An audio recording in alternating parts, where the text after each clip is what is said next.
Integridade. Nós estamos num mundo que apresenta um cenário de crise e podemos pensar qual é a nossa maior crise. A crise talvez seja uma crise ligada à economia, com tanta gente no planeta, com tanta desigualdade, como é que a gente pode ter recurso, alimento e bem-estar para todo mundo? Talvez a nossa crise maior seja a crise que envolve a saúde. A recente pandemia que assolou todo o planeta mostrou a fragilidade das condições de saúde e talvez seja essa a nossa maior crise. O que sabe a crise maior é a crise política, quando diversas tendências no contexto político-econômico trazem para nós aí um embate, uma discussão ideológica e até mesmo filosófica sobre qual opção é melhor para construir a sociedade, e a gente pode até avaliar essas questões gerais, mas o problema, talvez mais sério, seja mais profundo.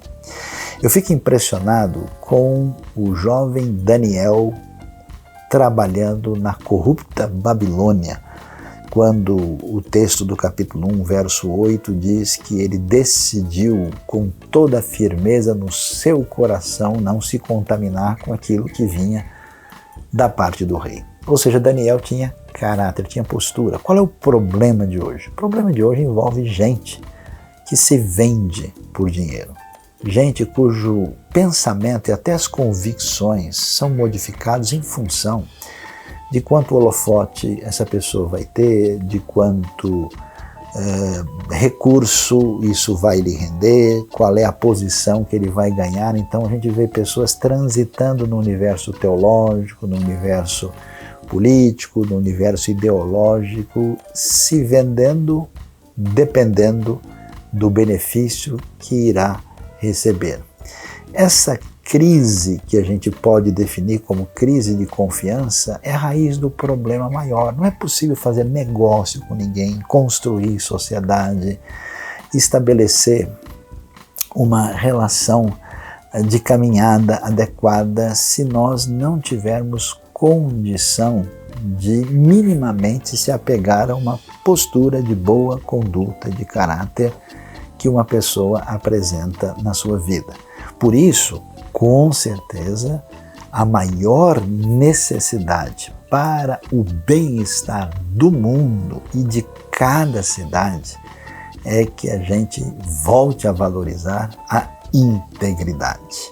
Não adianta simplesmente ter inteligência, muita formação, recurso, capacidade carismática, se nós não caminharmos em sintonia com a sabedoria de Daniel, valorizando a importância da integridade, temos aí a pior crise, a ameaça real para toda a comunidade.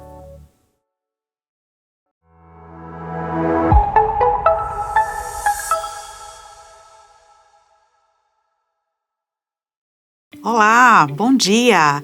Esse é um dia especial, um dia de alegria, um dia que o Senhor nos deu. Nós estamos felizes com a sua presença e queremos te convidar a convidar outras pessoas para participar conosco. Manda o link, distribui, chama as pessoas, chama todo mundo para sentar no sofá. Fica até o final, tem muita coisa boa nesse dia de hoje. Celebre conosco, venham!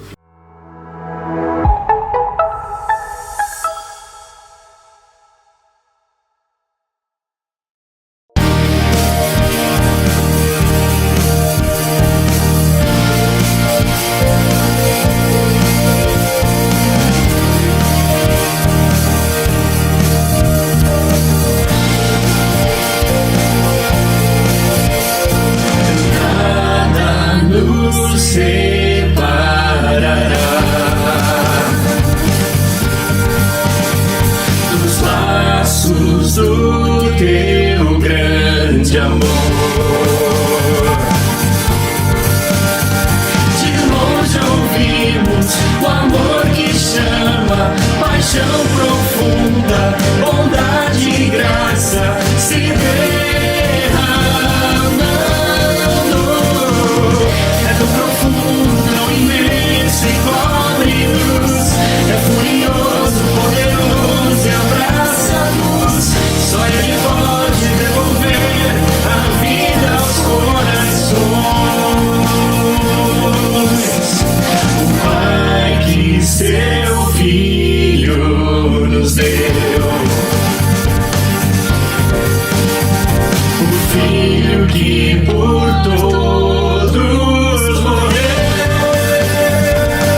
Bom dia! Esse é um momento muito especial, porque temos a oportunidade de agradecer tudo que o nosso Deus tem feito por nós. Agradecer por sua bondade, misericórdia e fidelidade. E eu agradeço pela vida da minha família, as minhas filhas. Agradeço a você também por sua vida e a vida da sua família. Queremos agradecer pela nossa igreja, a amada IBNU. Somos gratos pela vida e o trabalho dos nossos missionários. Agradecemos a todos que participam, contribuindo para que tenhamos uma comunidade mais saudável. Este é um tempo precioso, de qualidade e em comunhão com os nossos irmãos. E por todas essas coisas é que somos gratos. Amém.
Bom é louvar ao Senhor e cantar louvores ao teu nome, ó Altíssimo, para de manhã anunciar a tua benignidade e todas as noites a tua fidelidade.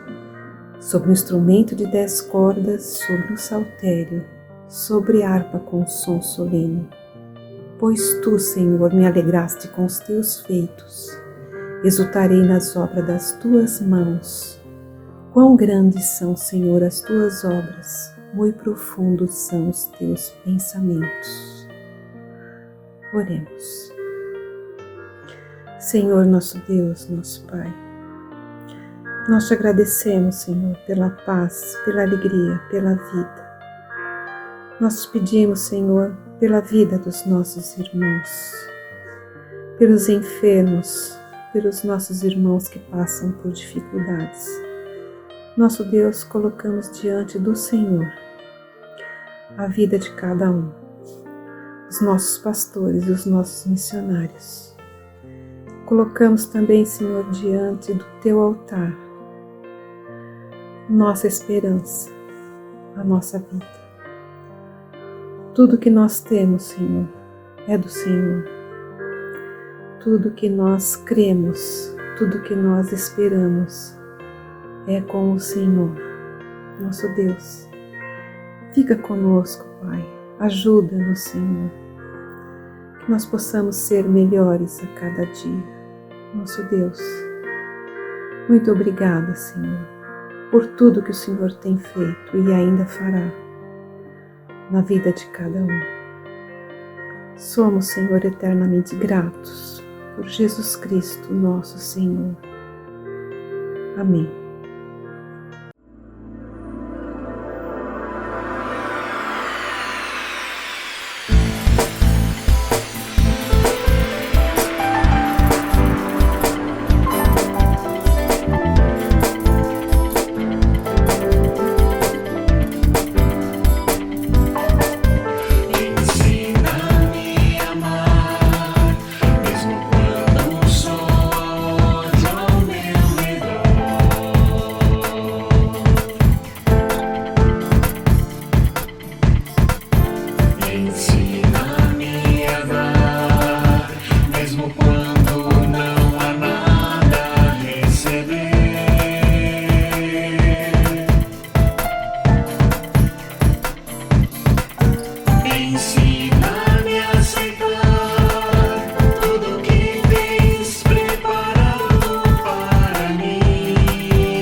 Confiando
Seja muito bem-vindo a mais um momento de reflexão aqui na IBNU.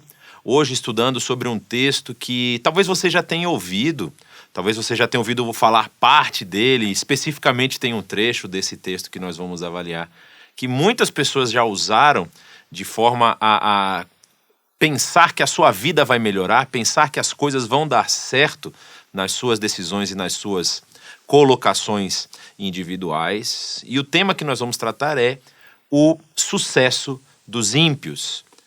Por que nós devemos nos importar, ou será que nós devemos nos importar com o sucesso dos ímpios, com a vitória que eles parecem estar tendo, com o sucesso, com o desenvolvimento na sua vida, com a prosperidade daqueles que parecem não ter escrúpulos, parecem não ter honra, parecem não ter ética, parecem fazer as coisas tudo às avessas daquilo que nós aprendemos a respeito da vontade de Deus na sua palavra. Por que essas pessoas prosperam?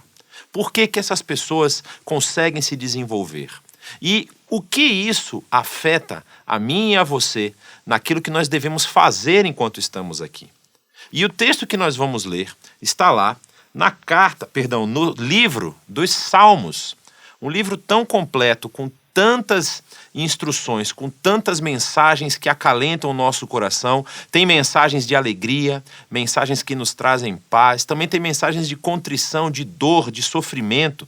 Um livro muito completo que reflete a vida das pessoas que escreveram e refletem também as minhas e as suas experiências na nossa existência. E eu convido você a acompanhar comigo a leitura, que está lá no Salmo de número 37. Ele é um salmo um pouco longo, eu vou ler todo o texto, depois nós vamos caminhar aqui pelo texto, aprendendo um pouco sobre as suas peculiaridades. Acompanhe comigo o que diz o texto bíblico.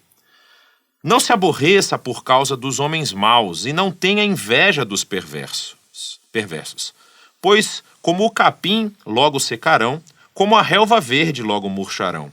Confie no Senhor e faça o bem. Assim você habitará na terra e desfrutará segurança. Deleite-se no Senhor e Ele atenderá aos desejos do seu coração. Entregue o seu caminho ao Senhor, confie nele e Ele agirá. Ele deixará claro como a alvorada que você é justo e como o sol do meio-dia que você é inocente. Descanse no Senhor e aguarde por Ele com paciência. Não se aborreça com o sucesso dos outros, nem com aqueles que maquinam o mal. Evite a ira e rejeite a fúria. Não se irrite, isso só leva ao mal. Pois os maus serão eliminados, mas os que esperam no Senhor receberão a terra por herança. Um pouco de tempo, e os ímpios não mais existirão. Por mais que você os procure, não serão encontrados. Mas os humildes receberão a terra por herança e desfrutarão pleno bem-estar. Os ímpios tramam contra os justos e rosnam contra eles. O Senhor, porém, ri dos ímpios, pois sabe que o dia deles está chegando. Os ímpios desembainham a espada e preparam o arco para abaterem o necessitado e o pobre, para matarem os que andam na retidão. Mas as suas espadas irão atravessar-lhes o coração, e os seus arcos serão quebrados. Melhor é o pouco do justo do que a riqueza de muitos ímpios. Pois o braço forte dos ímpios será quebrado, mas o Senhor sustém os justos. O Senhor cuida da vida dos íntegros, e a herança deles permanecerá para sempre. Em tempos de adversidade não ficarão decepcionados. Em dias de fome desfrutarão fartura. Mas os ímpios perecerão. Os inimigos do Senhor murcharão como a beleza dos campos, desvanecerão como fumaça. Os ímpios tomam emprestado e não devolvem, mas os justos dão com generosidade. Aqueles que o Senhor abençoa receberão a terra por herança, mas os que ele amaldiçoa serão eliminados. O Senhor firma os passos de um homem quando a conduta deste o agrada. Ainda que tropece, não cairá, pois o Senhor o toma pela mão. Já fui jovem e agora sou velho, mas nunca vi o justo desamparado, nem seus filhos mendigando o pão. Ele é sempre generoso e empresta com boa vontade. seus filhos serão abençoados. Desvie-se do mal e faça o bem, e você terá sempre onde morar. Pois o Senhor ama quem pratica a justiça, e não abandonará os seus fiéis. Para sempre serão protegidos, mas a descendência dos ímpios será eliminada. Os justos herdarão a terra, e nela habitarão para sempre. A boca do justo profere sabedoria, e a sua língua fala conforme a justiça. Ele traz no coração a lei do seu Deus, nunca pisará em falso. O ímpio fica à espreita do justo, querendo matá-lo, mas o Senhor não o deixará cair em suas mãos, nem permitirá que o condenem quando julgado. Espere no Senhor e siga a sua vontade. Ele o exaltará, dando-lhe a terra por herança. Quando os ímpios forem eliminados, você o verá. Vi um homem ímpio e cruel, florescendo como frondosa árvore nativa. Mas logo desapareceu e não mais existia. Embora eu o procurasse, não pôde ser encontrado. Considere o íntegro, observe o justo. Há futuro para o homem de paz.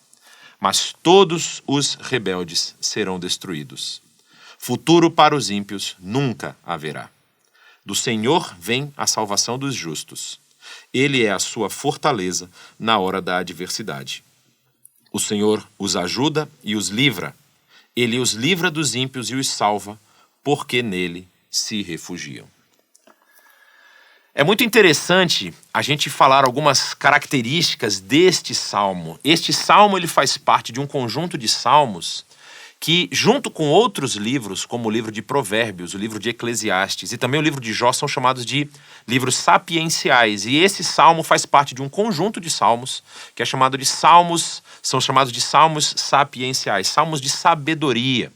E ele parece aqui reunir vários elementos comuns da cultura, elementos que faziam parte da cultura da época, e ele tem uma formação muito interessante. Eu não sei se você percebeu, são 40 versos, 40 versículos, e nesses 40 versículos eles formam na língua hebraica o que a gente chama de acróstico alfabético. O que é isso? Ele faz uma sequência das letras do alfabeto hebraico, né? Começando com Aleph, depois vem o Bet, Gimel, Dalet, e assim até o final, até a última letra, e sempre de 2 em 2 versos, ou seja, a cada 2 versos, a primeira letra do verso é uma das letras do alfabeto hebraico. O alfabeto hebraico é composto de 20 letras, por isso temos aqui 40 versículos nesse salmo. E por que ele faz isso? Isso também é uma forma didática.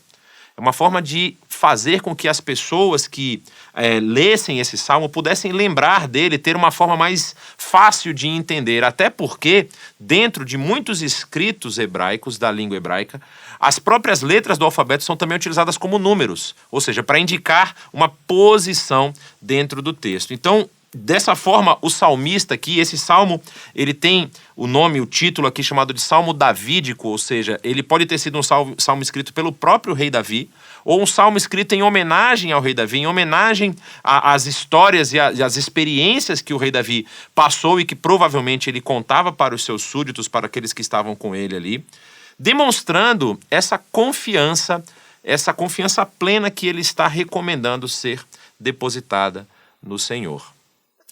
E é interessante porque a gente percebe que na nossa caminhada, na nossa vida, muitas vezes o sucesso das pessoas que nós consideramos indignas, pessoas que nós, vamos dizer assim, que são injustas, aqui o texto chama essas pessoas de ímpios, nos incomoda. Nós nos pegamos olhando para pessoas que praticam desonestidade, pessoas que são conhecidas por mentir, por falar mal dos outros, por agir de forma desonesta. E essas pessoas conseguem caminhar, conseguem crescer, conseguem prosperar, e aos nossos olhos isso parece uma grande injustiça. Mas o que nós aprendemos aqui, do que o salmista está tentando passar para a gente, é algo muito precioso. Você deve ter percebido que durante a leitura do Salmo eu falei algumas vezes que os justos herdarão a terra. E esse é um tema muito comum para esse período e para esse tipo de literatura. Por quê? A terra, como nós sabemos, a terra de Israel, ela havia sido prometida por Deus lá desde Abraão. Lembra que quando Deus chama Abraão, nem se chamava Abraão ainda, se chamava Abrão. Ele diz que vai levar ele para uma terra que ele vai dar aos seus descendentes, uma terra que mana leite e mel, e essa terra se colocou dentro da comunidade, dentro da cabeça da sociedade, como o grande presente de Deus para aquela comunidade. Só que o que estava acontecendo? O que parece ser o elemento que está sendo tratado aqui? Parece que aqueles que agiam com mão forte, aqueles que sabiam driblar o sistema, aqueles que estavam com mais poder, exerciam esse poder de forma a tomarem posse dessa terra por meios escusos, por práticas condenadas na própria Torá, por práticas condenadas na palavra de Deus.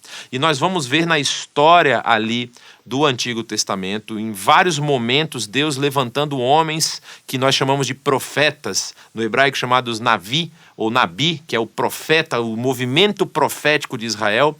E esses profetas estão avisando aqueles homens, aquelas pessoas do povo. Nós temos aqui na IBNU, por exemplo, um curso muito interessante sobre o profeta Amós, como Amós demonstra que a sua mensagem voltada ali para o reino dividido no norte, o reino de Israel, né? Ele vindo do reino de Judá, vindo de uma cidade chamada Tecoa, próximo a Jerusalém, um pouco ao sul de Jerusalém, ele atravessa o seu território e vai falar lá na região de Samaria, nas montanhas de Gileade, falando contra aquele povo. E você percebe em Amós uma palavra muito dura de Deus para aquele povo, falando: vocês estão explorando os seus próprios irmãos. Vocês não estão aplicando a lei e a retidão que são pedidas para aqueles que querem servir a Deus, para aqueles que querem andar de acordo com os preceitos de Deus. E vocês estão se aproveitando dos seus irmãos, enriquecendo às custas deles, pisando na cabeça deles, fazendo-os sofrer, fazendo-os penar. E a mensagem de Amós ela é muito forte, porque ela diz: da mesma forma como vocês estão fazendo, isso vai ser feito com vocês. Então nós percebemos que havia um problema social dentro do povo de Israel.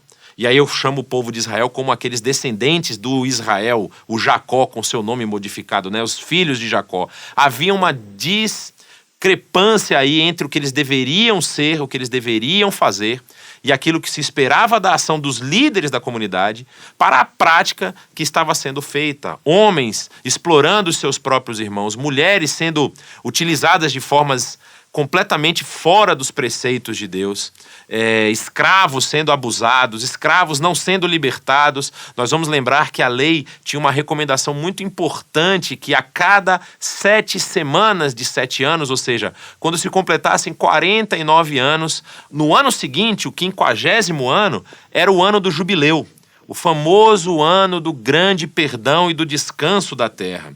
A terra, a cada 6 anos de trabalho, no 7º ano, ela deveria ficar sem trabalhar, deveria ficar sem plantar, e as pessoas colherem aquilo que a terra produzisse naturalmente, para dar descanso à terra. Isso estava expresso lá na lei, na época que Moisés recebeu essa lei e passou para o povo. Só que quando se completavam 7 ciclos, passava-se mais um ano, ou seja, 2 anos da terra parada. O 7º ano da 7ª semana, vamos dizer assim, e mais um ano que era esse ano do jubileu.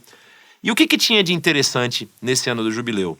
Convido você a estudar esse texto. E o ano do jubileu, ele era muito interessante porque você precisava perdoar as dívidas daquelas pessoas que estavam devendo para você. Você precisava devolver a posse da terra. Se você tivesse adquirido terra, comprado mesmo, legalmente, você precisava devolver a terra para os donos, os proprietários originais. E por que isso era tão importante dentro de Israel? Porque Israel precisava ter a consciência de que a terra, as suas posses, as suas riquezas, não vinham do seu próprio esforço.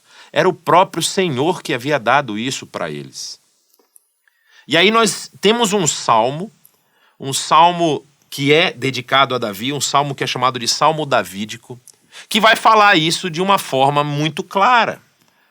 Olha como é interessante quando ele começa já o primeiro verso dando um recado direto para a gente. Ou seja, a gente talvez está vivendo num momento da nossa sociedade em que nós achamos que a justiça perdeu, que nós achamos que os ímpios estão ganhando, que nós achamos que aqueles que foram mais espertos, aqueles que utilizaram das artimanhas desse mundo para conquistar, para ganhar recursos, para adquirir poder, para adquirir riquezas, esses são pessoas bem-sucedidas. Olha a primeira frase que nos é apresentada no Salmo 37. Diz: não se aborreça por causa dos homens maus e não tenha inveja dos perversos. Às vezes a gente pode olhar para uma pessoa que está bem de vida, a gente pode olhar para a situação dela, a situação financeira, de status social, de glamour, de ações que ela faz, e a gente vive numa sociedade que está bombardeada por informações que eu considero informações até inúteis, não é? Pessoas que o tempo todo postam sobre a sua vida, ninguém perguntou nada para elas, mas você entra numa rede social, você sabe praticamente tudo que aquela pessoa está vivendo. Inclusive, existem vários estudos sendo feitos na área da psicologia hoje para apontar a necessidade que muitas pessoas têm de se expor. Por que essas pessoas expõem tanto da vida delas? Por que essas pessoas colocam tantas coisas, tantos feitos, tantas atividades publicadas numa rede onde pessoas do mundo todo têm acesso muitas vezes e podem acompanhar e podem assistir, principalmente naquelas pessoas que têm os seus perfis públicos, né, aqueles perfis que não têm limitação de acesso? Por que essas pessoas sentem esse impulso, esse desejo, essa vontade de mostrar os seus acontecimentos, as suas atividades, né? As suas vitórias, vamos dizer assim? E uma das grandes características que tem sido apontada é que tem nessa geração de homens e mulheres, jovens principalmente, que têm colocado toda a sua vida em evidência, a vida que é posta lá não expressa a realidade do lado de cá. Existe até um termo que é cunhado que diz que existe uma vida do Instagram, uma vida do Facebook, ou seja, uma vida das pessoas que estão vivendo nas telas uma coisa que não reflete a sua realidade. E isso pode gerar, muitas vezes em nós, um sentimento de uma inveja. Algo que nos corrói por dentro. Poxa, eu estou trabalhando, eu tento caminhar direito, eu tento fazer as coisas corretamente, mas eu não consigo prosperar, eu estou parece que patinando, eu estou andando em círculos. Parece que eu estou dando volta atrás do meu próprio rabo, né? Que nem um cachorro de vez em quando faz, quando ele está brincando sozinho, ele fica correndo atrás do próprio rabo. Parece que eu não estou saindo do lugar. Enquanto pessoas estão aí se expondo, colocando imagens, estão viajando, estão indo para vários lugares, estão fazendo várias coisas, por que eu não prospero? E aí o salmista tem esse recado muito importante. Olha só, como o capim, logo secarão, como a relva verde, logo murcharão. E muitas vezes, talvez, esse salmo foi usado como uma caixinha de promessas. Você lembra da caixinha de promessas? Você que viveu um pouco tempo mais para trás, aí lembra que tínhamos uma caixinha que tinha vários versículos bíblicos, a maioria deles de Salmos e Provérbios, que você bastava puxar um papelzinho lá, um papelãozinho mais duro, mais firme, e você leria ali algo que parecia ser uma promessa para você, e você tomava aquilo ali como sendo algo certo, algo certeiro, que a sua vida com certeza ia atingir. Não é bem isso aqui que a gente vê no Salmo 37, porque o Salmo 37 ele está refletindo sobre as circunstâncias e os fatos daquela sociedade, daquele momento, e dando um alerta, levantando uma voz para que as pessoas que estão vivendo aquele momento acordem. E aí você vai ver nesse salmo que tem esses 40 versos, essa sequência muito grande aqui de vários ensinamentos, que nós precisamos estar atentos para como estamos vivendo a nossa vida. Ou seja, esse momento aqui do verso 1 e 2, que são os primeiros versos logo, parece que a gente vai ter que ficar olhando, esperando que essas pessoas ímpias, essas pessoas que têm conseguido sucesso através de formas escusas, sucumbirem, murcharem como essa relva aqui. Mas eu lendo esse salmo e eu estudando um pouco aqui antes da gente falar, vendo alguns comentaristas dizerem coisas a respeito desse salmo, primeiro, a primeira mensagem que a gente tem que deixar clara é que não leve isso aqui como algo que você vai ver com seus próprios olhos. No sentido de que você talvez tenha alguém que você pensou, alguém que você conheceu, alguém que você sabe que te fez mal, ou fez mal para alguém que você conhecia e que você ama, e alguém que é da sua família, e você viu que aquela pessoa puxou o tapete da outra, deu uma rasteira para poder subir na carreira, para poder subir na vida, e você está pensando, tá vendo? O Salmo 37 me garante, eu vou ver a miséria e a destruição dessa pessoa.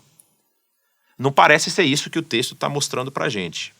O texto está dizendo que aqueles que confiam no Senhor, aqueles que depositam a sua fé no Senhor, que sustenta cada um de nós, podem descansar. Porque ainda que a nossa vida se acabe, ainda que nós cheguemos ao final dessa existência, ainda que nós cheguemos ao final desse trajeto, desse percurso que nós estamos vivendo aqui, esses ímpios estão com os dias contados.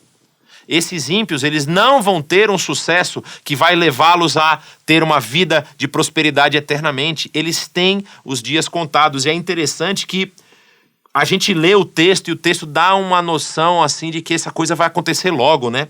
Olha que coisa muito interessante acontece aqui a partir do verso 12. Diz o seguinte: os ímpios tramam contra os justos e rosnam contra eles. O Senhor, porém, ri dos ímpios, pois sabe que o dia deles está chegando.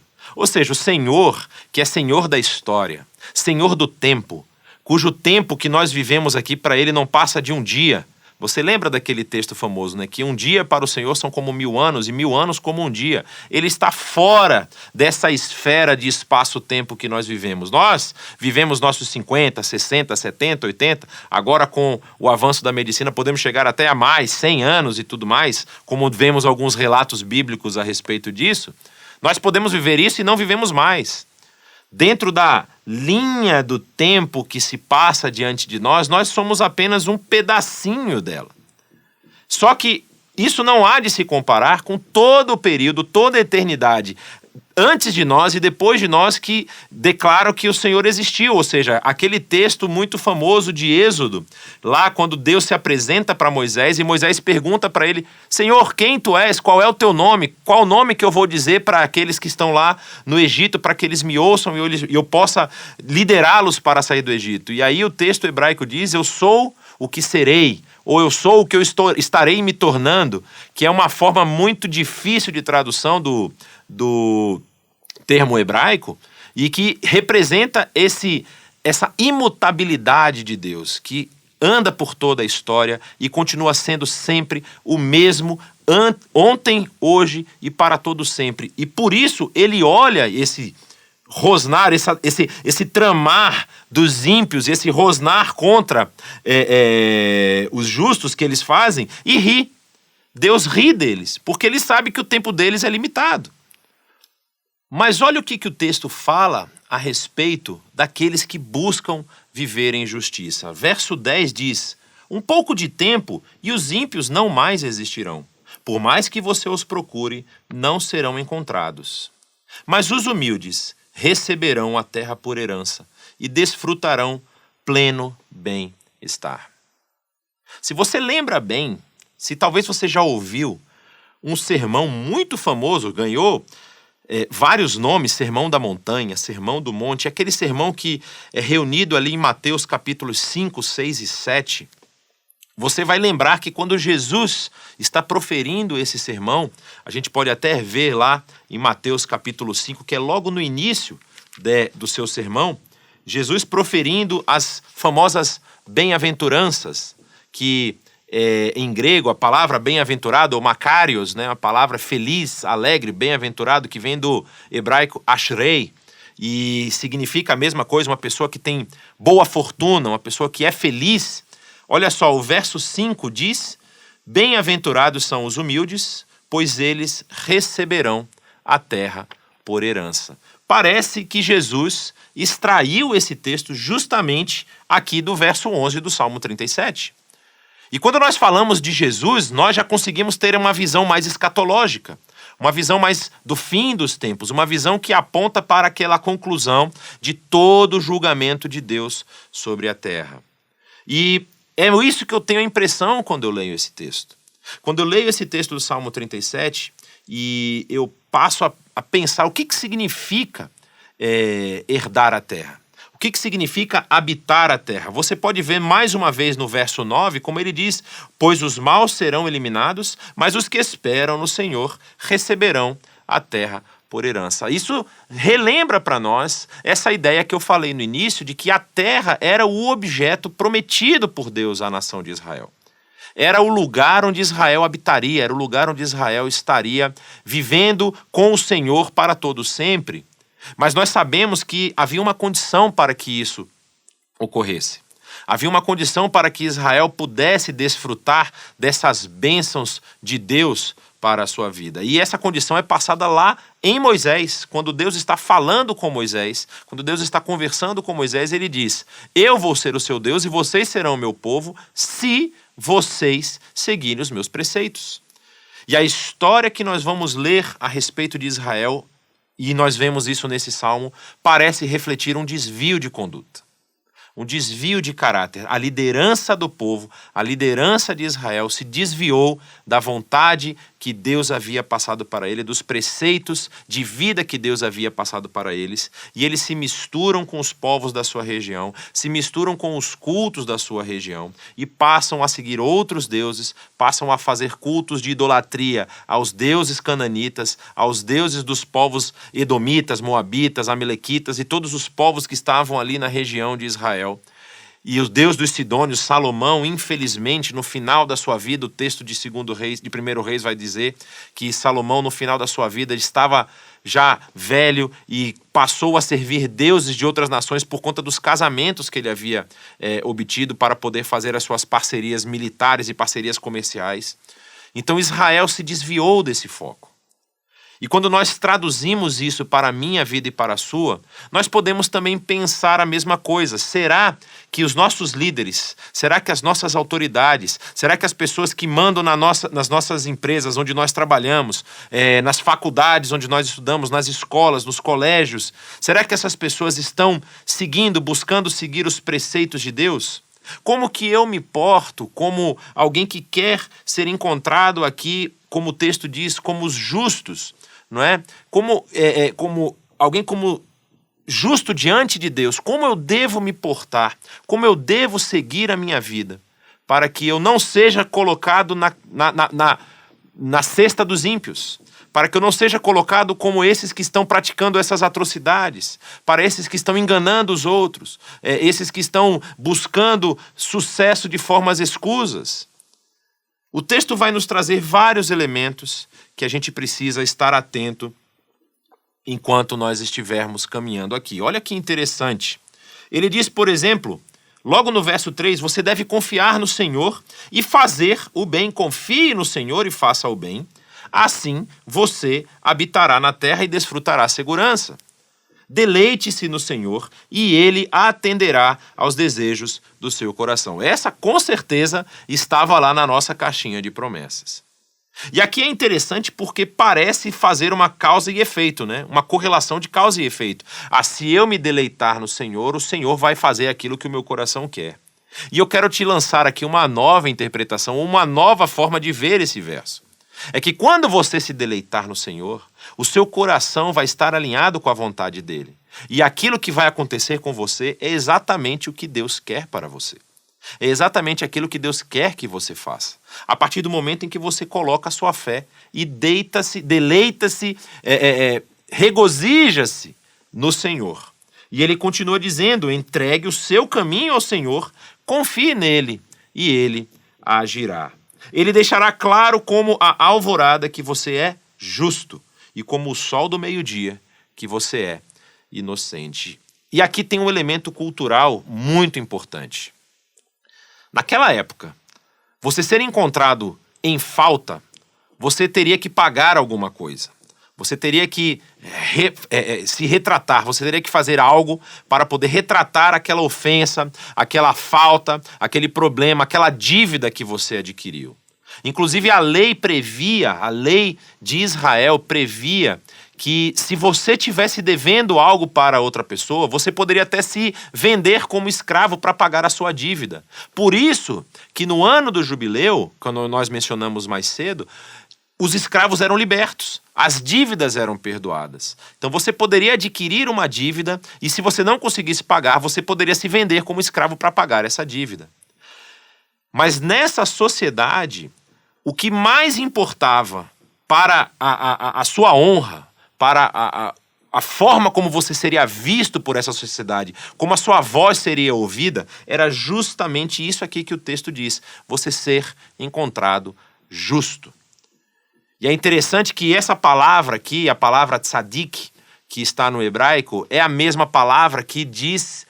Hebreus vai falar, por exemplo, a respeito de Abraão. Hebreus está falando, obviamente, escrevendo em grego, e em Gênesis nós vemos que Abraão foi encontrado justo perante o Senhor. Esse tzadik é essa pessoa de quem você não tem nenhuma dívida para cobrar.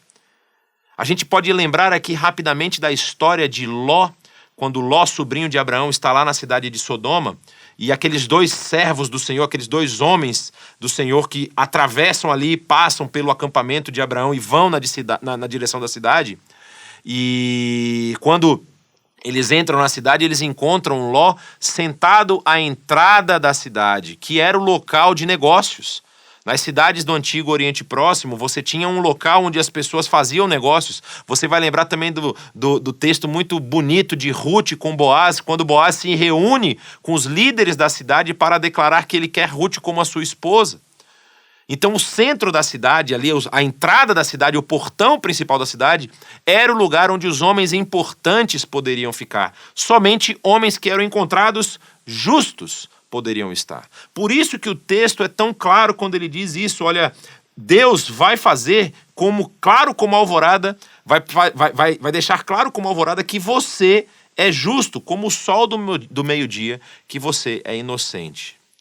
Se nós pararmos para refletir na conclusão da história, é exatamente isso que vai acontecer conosco através do sacrifício de Cristo Jesus. Em vez de eu ter que me vender como escravo, em vez de eu ter que pagar a minha dívida, que é uma dívida impagável a esse Deus criador e sustentador de todas as coisas, eu tenho aquele que já pagou a minha dívida. Eu tenho aquele que se fez sacrifício, que se fez escravo, se fez servo no meu lugar. E morreu por mim. E Jesus, ao fazer isso, ele me torna justo como esse justo que está sendo declarado aqui no Salmo. Então, da mesma forma como na época desse salmo, você deveria buscar viver nos mesmos preceitos que Deus havia passado para o povo, hoje eu e você precisamos viver também nesses preceitos. Não precisamos e não devemos ficar nos comparando a esses homens e mulheres que através da impiedade, através da impunidade, através da falcatrua, do roubo, da desonestidade, têm crescido e têm ganhado poder. Porque, como o texto nos diz, o Senhor ri deles. O Senhor olha para as suas maquinações, olha para as suas tramas e dá risada. Ele sabe que o dia deles está contado. Ele sabe de tudo isso. E o que nós devemos fazer então? Nós devemos, como diz ali o verso 8, evite a ira e rejeite a fúria. Não se irrite. Isso só leva ao mal. E aí continua dizendo, né? Melhor é o pouco do justo do que a riqueza de muitos ímpios, pois o braço forte dos ímpios será quebrado, mas o Senhor sustém os justos. O Senhor cuida da vida dos íntegros e a herança deles permanecerá para sempre. Em tempos de adversidade, não ficarão decepcionados. Em dias de fome, desfrutarão fartura. E aí eu quero complementar com o verso 25, que talvez você já ouviu como uma promessa, como algo que falaram para você e você carregou isso no seu coração, que diz o seguinte: já fui jovem e agora sou velho, mas nunca vi o justo desamparado, nem os seus filhos mendigando o pão. E eu queria trazer à memória aqui, nesse momento, a história de um personagem bíblico muito impactante. Depois que Jesus morre e ressuscita e é elevado aos céus, lá no livro de Atos, nós vamos aprender sobre a vida de um homem que passou de perseguidor dessa igreja que estava surgindo para ser perseguido pelas autoridades judaicas da época, as autoridades da religiosidade judaica da época, e depois também pelo próprio Império Romano, né, sendo condenado no final da sua vida pelo Império Romano à morte, que é o apóstolo Paulo. E a gente lê aqui, como nós lemos, por exemplo, né, que o Senhor cuida da vida dos íntegros, verso 18, e a herança deles permanecerá para sempre. Em tempos de adversidade não ficarão decepcionados, em dias de fome desfrutarão fartura. Mas quando a gente olha para a vida do apóstolo Paulo, isso parece que não é algo assim tão claro, não é? Parece que não é algo que a gente vê acontecer. Qual foi a fartura que o apóstolo Paulo teve no final da sua vida? Eu me lembro muito claramente do episódio de Paulo na cidade de Filipos, quando ele tem aquela experiência com Lídia, que é a primeira mulher a ser batizada ali no continente europeu. E o texto bíblico vai dizer que Paulo, por conta de uma ação ali na cidade, ele acaba sendo preso e encarcerado. Aí você pode se perguntar, olha, mas o texto não está dizendo que Deus vai cuidar da gente, que Deus não vai deixar a gente passar por dificuldade? Não é isso que o texto diz. O texto diz que ele não vai deixar a gente desamparado. A paz que estava no coração do apóstolo Paulo foi tamanha que, no momento em que eles estavam presos, Paulo e Silas cantavam louvores ao Senhor. Lá no último cárcere, lá presos no fundo da prisão, que é o que o texto de Atos nos parece dizer, eles encarcerados, acorrentados, estão cantando louvores a Deus. E a gente conhece a história. Um milagre, um terremoto faz com que todas as correntes se abram, todas as portas da prisão estejam agora abertas, eles podendo sair, fugir. E o carcereiro, ao ver aquilo, quer se matar, porque ele sabe que ele vai ter que pagar com a própria vida a fuga daqueles prisioneiros. E Paulo grita lá de dentro, não faça nenhum mal contra você. Porque nós estamos todos aqui, ninguém fugiu. E o carcereiro tem a sua vida transformada por um homem que, no momento de dificuldade e de adversidade, tinha uma paz interior que ninguém podia tirar. Esse deve ser o meu alvo, esse deve ser o seu alvo. Viver de tal forma aqui, que tudo aquilo que nós fazemos, que nós executamos, seja inundado dessa paz.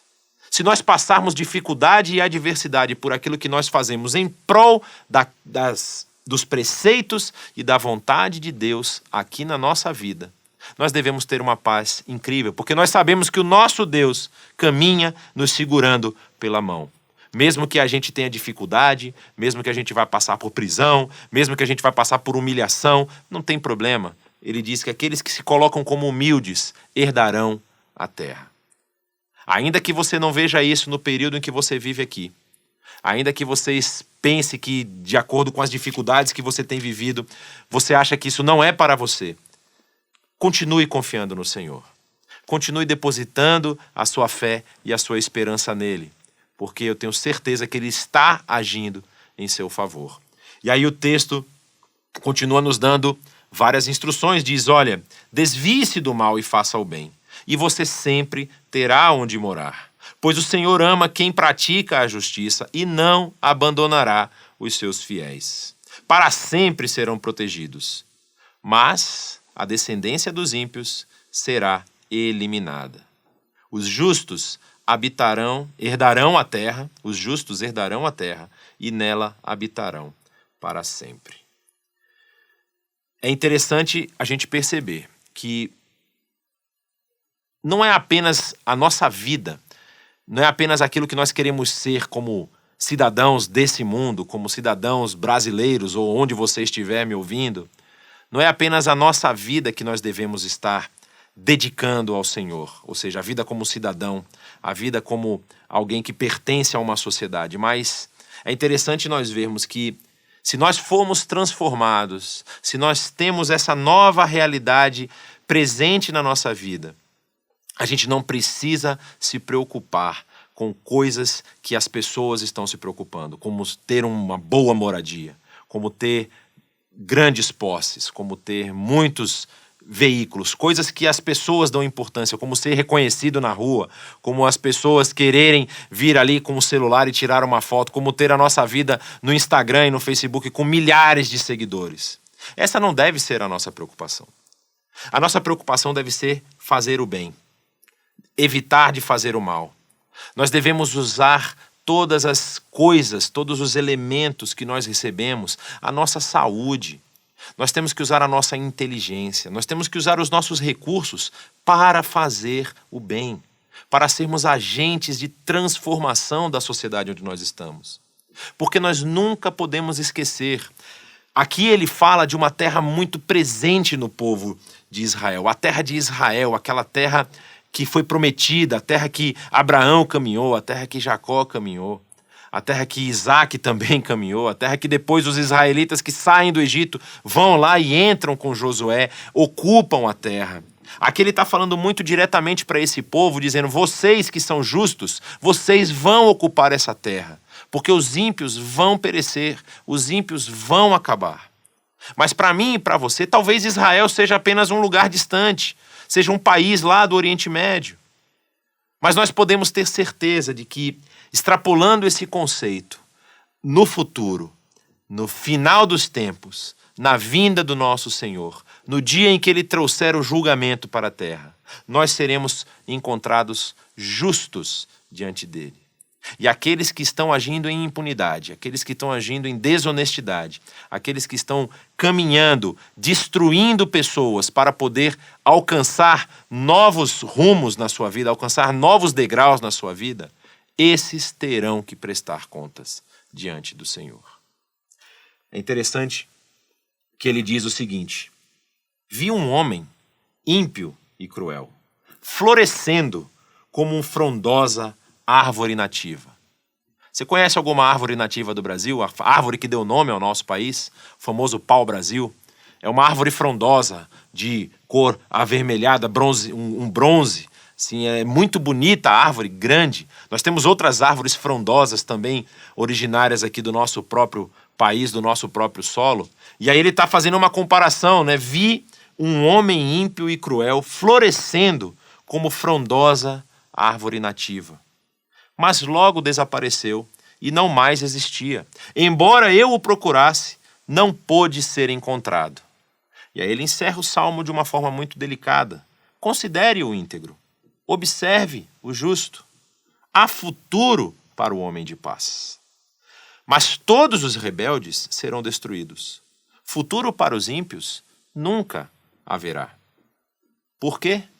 Porque do Senhor vem a salvação dos justos. Ele é a sua fortaleza na hora da adversidade. O Senhor os ajuda e os livra. Ele os livra dos ímpios e os salva, porque nele se refugiam. Então, meu recado para você hoje é esse. Não se preocupe se você olha para as pessoas, se você tem conhecimento de pessoas que agem de forma escusa, de forma mesquinha, de forma desonesta e prosperam. Não tenha preocupação, não gaste o seu tempo maquinando formas de tentar derrubar essas pessoas dos seus pilares, dos seus altares. O próprio Senhor vai fazer isso. Deleite-se no Senhor. Descanse no Senhor. Procure fazer o bem. Procure servir as outras pessoas. A gente mencionou a história do apóstolo Paulo. Em várias das suas cartas, ele sempre coloca lá uma palavrinha grega chamada doulos, palavra que significa servo ou escravo. E ele se apresenta como escravo do Senhor Jesus, servo do Senhor Jesus. E em Filipenses 2, quando ele vai narrar a história de Cristo, do Senhor Jesus Cristo, ele mesmo fala que Jesus também se colocou como uma forma de servo. Então eu e você estamos aqui para ser servos, para servirmos as pessoas. Não importa como elas conseguiram o que elas têm, não importa o que elas fizeram, não preciso eu e você ficarmos nos preocupando, achando que elas merecem um destino ruim e cruel. Isso vai acontecer uma hora ou outra. O mal, ele caminha para a sua própria destruição. A gente não precisa ficar maquinando, pensando como nós vamos derrubar essas pessoas. Essas pessoas, elas vão se autoconsumir. Mas nós devemos esperar no Senhor. Nós devemos descansar nele. E sempre, sempre buscar fazer e trilhar o caminho dos justos, que é fazer o bem a todos aqueles em que nós pudermos alcançar. Que Deus o abençoe e que você tenha uma vida para lá de abençoadora na vida das outras pessoas. Um forte abraço.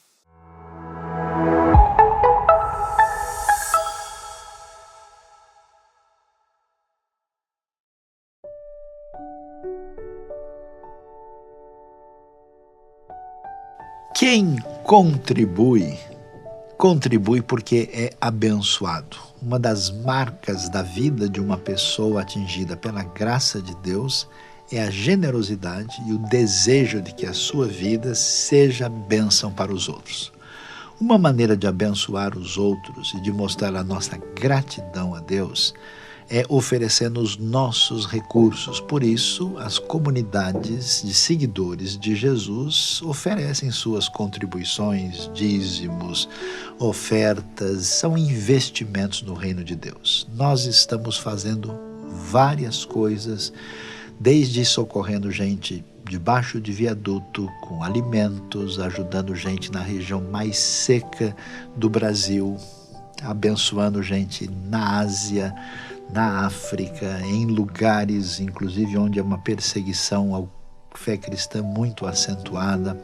Temos muitos projetos parceiros, fazemos todo um esforço para anunciar a palavra de Deus com total atenção no detalhe, na fidelidade. Você é convidado, como parceiro, membro, amigo da IBNU, a ser também alguém generoso. Nós vamos pedir que você nos ajude, que você mande a sua oferta de acordo com o desejo do seu coração, seja um parceiro da IBNU nesse momento, até porque estamos nesse momento de campanha especial de ampliação do nosso trabalho com todos que servem aqui na IBNU. Vamos colocar isso diante de Deus e você, com a sua contribuição, é bem-vindo para que os nossos projetos venham fazer diferença nesse mundo tão necessitado. Deus bondoso, Pai querido, obrigado pela bênção, pela vida, pela saúde, pela graça que o Senhor nos dá. Obrigado pela IBNU, por todas as pessoas que se mobilizam para fazer diferença, para apresentar o Evangelho, a salvação, a Tua graça. Pedimos a Tua bênção sobre todos que nos acompanham, aqueles que estão em sintonia com a missão, e que essas ofertas e contribuições sejam oferecidas agora diante de Ti, para que o Senhor os abençoe e nos dê sabedoria para usar para a Tua honra e para a Tua glória e para a expansão do reino de Deus. Te louvamos, te agradecemos, orando em nome de Jesus. Amém.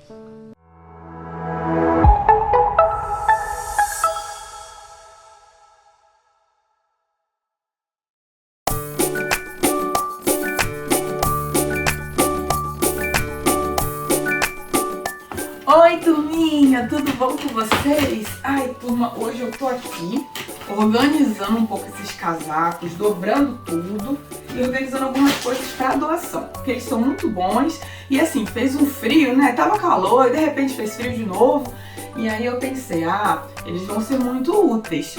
E vocês sabem que quando eu tava organizando tudo isso, eu lembrei de toda uma situação que tem lá na Bíblia, que Paulo escreveu sobre isso para os Coríntios. Vocês querem ouvir? Tem aqui. Deixa eu mostrar para vocês. Tá lá no livro de 2 Coríntios 8, tá bom? Lá conta a história de que existiam umas igrejas lá na província da Macedônia. Vocês já ouviram falar da Macedônia? Quais foram as igrejas de lá desse lugar? E aí essas igrejas lá da Macedônia estavam com um grande problema. Alguns dos irmãos estavam passando por uma dificuldade de dinheiro, assim, muito difícil. Estavam sem dinheiro pessoal, eles estavam muito pobres. E aí por isso, poxa vida, ficava difícil, né? Não ter dinheiro para comer, para fazer as coisas. Mas aconteceu uma coisa muito diferente. Olha só o que Paulo escreve. Sérios problemas aconteceram naquelas igrejas, pressionando ao máximo o povo. Eram esses problemas de dinheiro que eu estava falando.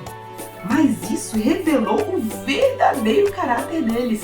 Isso significa que isso tudo, esses problemas, mostrou o que realmente tinha no coração daquela galera. Vocês querem saber o que tinha no coração deles? Vamos ver.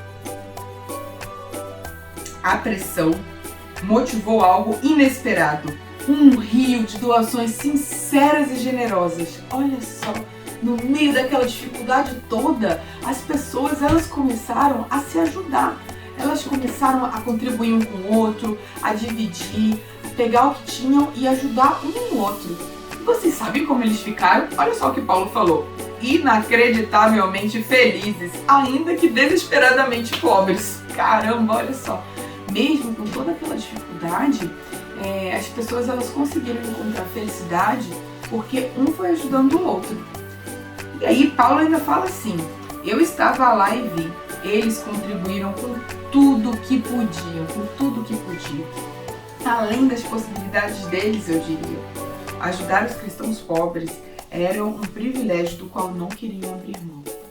Vocês viram só, crianças, as pessoas, elas não ajudaram só porque estava sobrando, porque elas já tinham muito, ou com o resto do que tinham, não. Eles se esforçaram mesmo para ajudar, deram o melhor deles. E é isso que Deus quer de nós. Vocês sabem que todo mundo pode ajudar com alguma coisa. Um dia a gente é ajudado, outro dia a gente está ajudando outra pessoa. E aí fica pra gente parar e pensar: como é que eu posso ajudar alguém hoje? O que é que eu posso fazer para ajudar alguém que está precisando? E é isso, crianças, que eu quero que vocês fiquem pensando durante essa semana.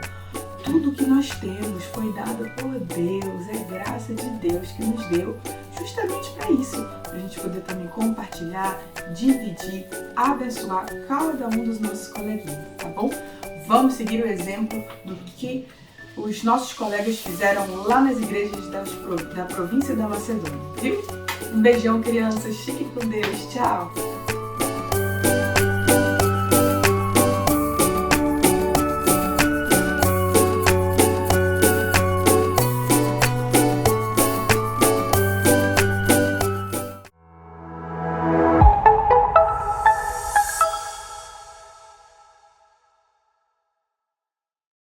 A Assembleia Ordinária Anual da IBNU vai acontecer no dia 4 de dezembro pela manhã. Queremos que todos aqueles que são membros da IBNU, que puderem, que estejam presentes ali no nosso encontro presencial no WTC, na parte da manhã do dia 4 de dezembro. Então não se esqueça, é uma exigência legal, jurídica, e nós precisamos fazer isso todos, então sem falta, 4 de dezembro pela manhã, Assembleia Ordinária da IBNU.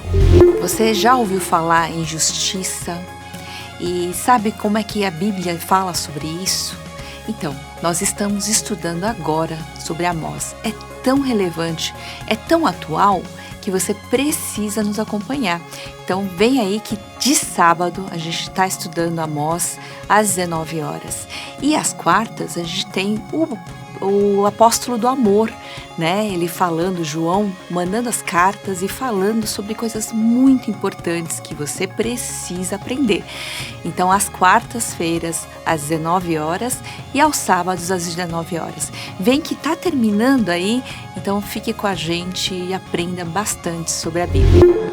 Vem aí Projetos do Reino. A IBNU faz diferença através dos seus ministérios, projetos específicos, projetos parceiros que tem a ver com ensino, que tem a ver com acolhimento de pessoas em sofrimento, que tem a ver com missão no Brasil, no exterior, em vários lugares do mundo.